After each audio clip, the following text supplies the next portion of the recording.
Okay, for part 2 of our milk notes, we're going to start with pasteurization and homogenization.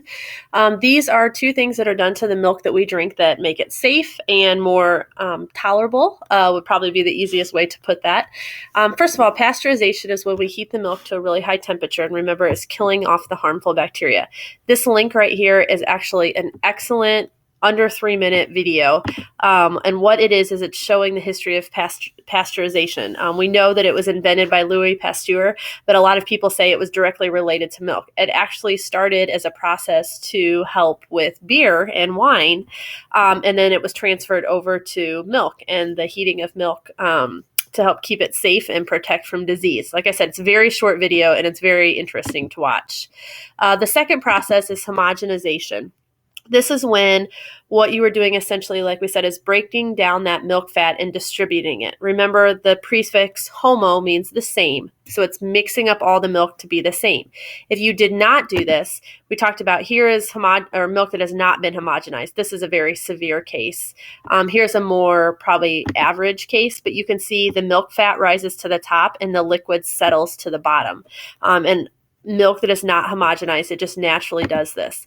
This video right here is another very interesting video that shows both the homogenization and pasteurization process, even though it's spelled different down here.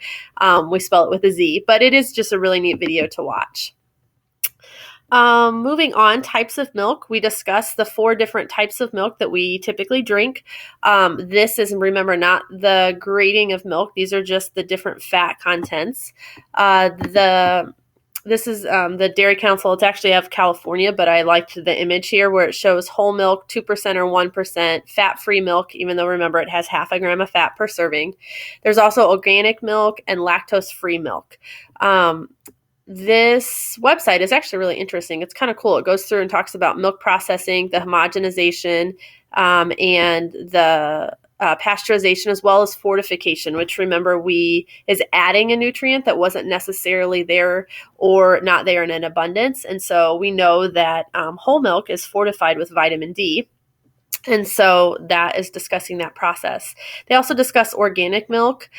This is talking about hormone-free milk, because a lot of people feel that the hormones in milk are bad, especially for children. And so that just kind of discusses that. It's a neat little article to read. So we talked about the different fat contents that are listed on the screen. And just remember that this is the reason right here that they are now encouraging us to eat low-fat dairy products. Because typically when we have a glass of milk a day, it's not the 8-ounce serving. Remember, that's only in one liquid measuring cup to that top line. We are typically drinking as a glass double that. Most of the glass sizes we drink out of are at least 16 ounces. And when people drink 3 of those a day, they actually get 6 servings of milk. And that's not even including our yogurt and our cheese and sour cream and other dairy products. I, again, am not encouraging you what level of milk to drink, what fat content. I'm just explaining why our requirements now say use lower fat dairy products.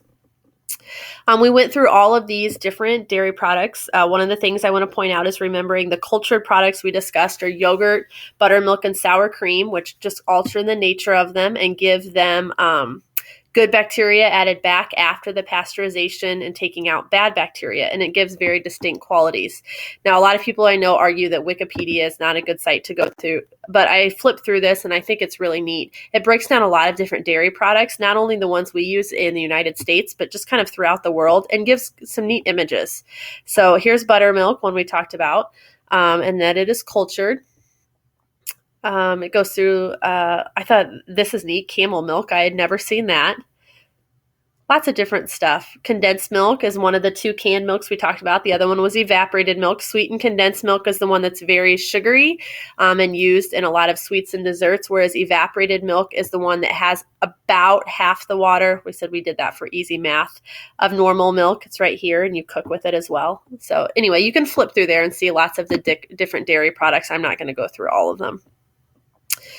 As far as our 3 frozen dairy products, we discussed ice cream, yogurt, and sherbet. Just remember that while sherbet is listed as fat-free, it does have a lot of sugar in it. And so you still need to eat that in moderation.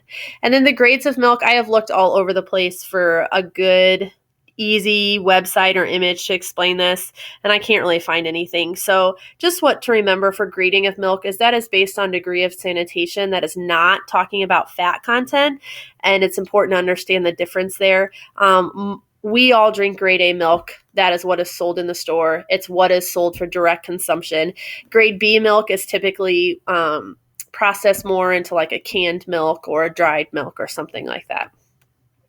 All right, that is the end. Before I click off, I did want to say, just in defense, I talked earlier about the lactose intolerance in people, especially in the vegetarian community, arguing that we shouldn't be drinking milk. This is kind of defending on the opposite side. This is the Dairy Council, which it's a really neat website in general, but this is kind of saying that a lot of the myths about milk are not true. Again, I'm allowing you the freedom to choose your own side, but this is just another reference to look through.